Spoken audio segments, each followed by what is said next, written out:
Welcome back mga kaaldab. Ito na naman po ang inyong lingkod, si Mr. Destiny.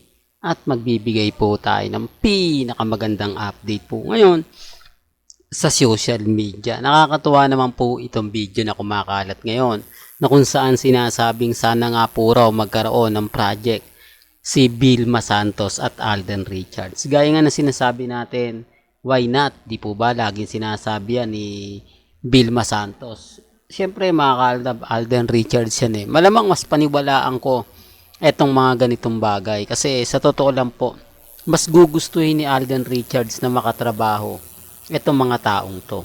Kaysa po dun sa mga kumakalat na Catriona, hindi po ba, Catherine, Heart Evangelista, hindi po ba, para lang klaro, alam nyo kung bakit? Malaking hamon to kay Alden. Kasi unang-una, megastar, hindi po ba, na si Sharon Cuneta. Hindi naman lingid sa inyong akalaman na nagkaroon po ng project si Alden Richards at si Nora Honor. Hindi po ba? Kung masasama niya sa All-Star season si Madam Vilma Santos, di po ba? Sinasabi ko lang po ito para lang klaro. Alam ko maraming Alden fanatics ang kakampi sa akin. Di po ba? Kasi mga update na yan ay gusto rin po nila yan, di po ba? Maraming mga fans kasi si Alden, ng mga mamis, mga titas, mga senyor na gusto rin po si Vilma Santos. Para lang klaro, para lang po sa kaalaman ng lahat. Hindi ko to pinopromote para kay Alden, kay ano. Ang sa akin lang naman po opinion, di po ba? Kung ako tatanungin nyo, yun ang sasabihin ko. Depende na lang po sa inyo. Depende na lang kung sasabihin mo, mas maganda sana kung kasama nila si Mengay. Di po ba?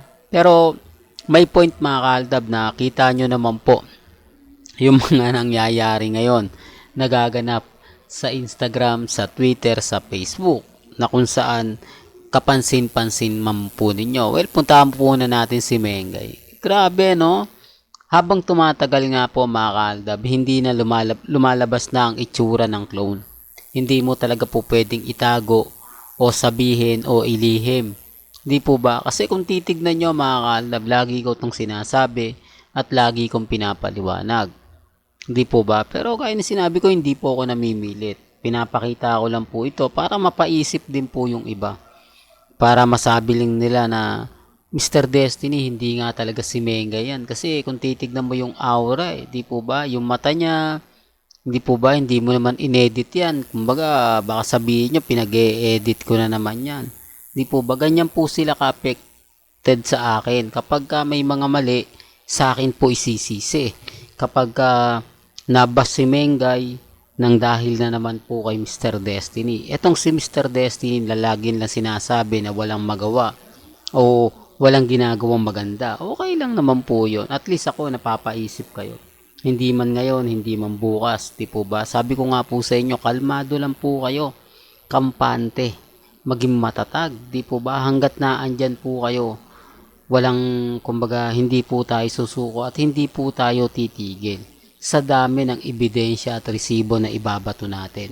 Sa dami ng mga taong nagtatanong patungkol po kay Maine Polkerson at Richard Polkerson, patuloy po akong magbibigay ng mga kaganapan. Di po ba? Ngayon, kayo na po bahala magre-react dito. Pero bago natin ituloy itong magandang update natin, kung bago ka lang sa channel na to, at isa kang true-blooded Aldab Nation na nagmamahal po kila Mengay at Isoy, tama po ang channel na pinuntahan mo, kaya consider na po kitang bagong subscriber. At huwag mong kalimutang i-share ang mga video po natin sa mga mami, sa mga titas, at sa mga senyor. Well, balikan ko po muna itong si Alden Richards. Gaya nga po ng sinabi ko, mas maganda ito at mas papabor. Mas ipupus ito, mas maganda. Hindi po ba? Sino nga po ba ang hindi kumbaga gagawa ng ganito? Siyempre si Alden Richards magpuproduce nito. Sabihin natin na ayaw ng management, pero si Alden kaya niya pong gawin to. Dahil isa nga po siyang producer, director. Pero gaya ng sinabi ko mga kaaldab, makikisawsaw rito ang GMA. Real talk mga kaaldab, makikisawsaw dito. Papasok po yung GMA Films. Sinasabi ko lang po ito para lang po sa kaalaman ng lahat.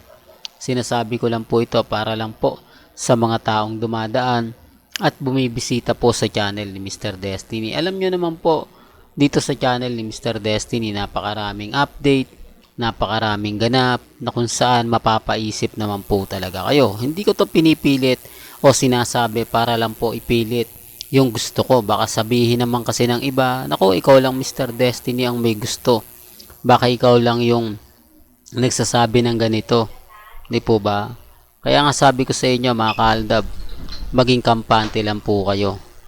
Di po ba? Huwag po kayong papaapekto, wag po kayong padadala. Sa dami kasi ng ebidensya at resibo na inaatid natin, ina-update natin, di po ba? Depende na lang po ito sa mga hanggang ngayon galit na galit sa akin, inis na inis po sa akin. Pero pansinin nyo, di po ba? Ito nga po ba ang mukha ng isang main Polkerson?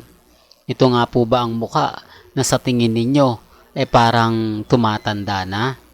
Parang pansin nyo na di po ba sa edad niyang ganyan 29 pansin mo na lola na?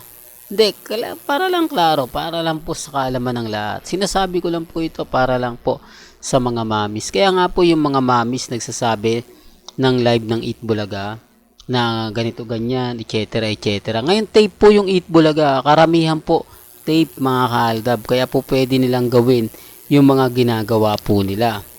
Di po ba? Kung napanood nyo po yung mga update katulad kay Rosmar na nagtitape na po sila, hindi na po live. Yung iba kasi nagsasabi live ang Eat Bulaga, hindi po.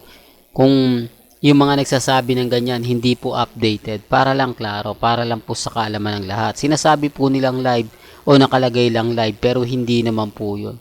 Ginagawa na po ng Eat Bulaga yan. Sa tape pa lang yan sa APT Studio pa lang ginagawa na yan nila.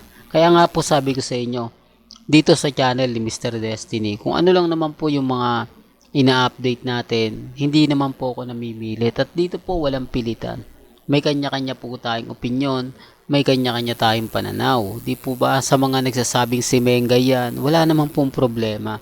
Pero kapansin-pansin nyo naman po yung pagkakaiba ng aura ng isang totoong main Polkerson. Well, hanggang dito na lang po ang ating latest updates. Kaya kung gusto nyo pa po ng pinaka-latest at sariwang update, abay tumutok lang po kayo dito po sa channel ni Mr. Destiny para updated po kayo sa mga latest at sa mga bagong video po na ilalabas po natin maya-maya lang. Hanggang sa muli, salamat po sa panonood at pakikinig.